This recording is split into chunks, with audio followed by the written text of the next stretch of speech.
এবার একটু নজর রাখি ওয়েদার আপডেটের দিকে। বঙ্গে শীতের স্পেল, অবাধ উত্তর পশ্চিমে শীতল হাওয়া। আগামী 7 দিন বাংলা জুড়ে শীতের ইনিংস। কলকাতা ও সংলগ্ন এলাকার তাপমাত্রা থাকবে 15 ডিগ্রির ঘরে। জেলায় জেলায় জাঁকিয়ে শীত। পশ্চিমের জেলার পারো 10 ডিগ্রি ছুঁই ছুঁই। উত্তরবঙ্গের দিকে যদি নজর রাখি, উত্তরবঙ্গে 4 জেলায় কুয়াশার দাপট।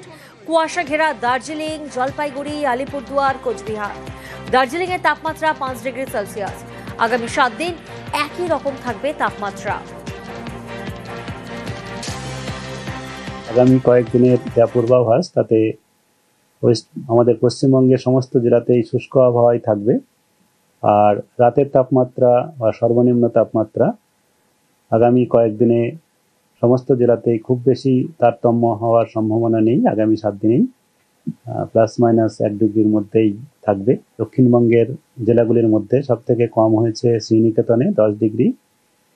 আর উত্তরবঙ্গে দার্জিলিংয়ে, যেটা আমাদের হিলি রিজিয়ন, সেখানে 5.2। আর উত্তরবঙ্গের প্লেন্স এরিয়াতে আলিপুরদুয়ারে 11.0।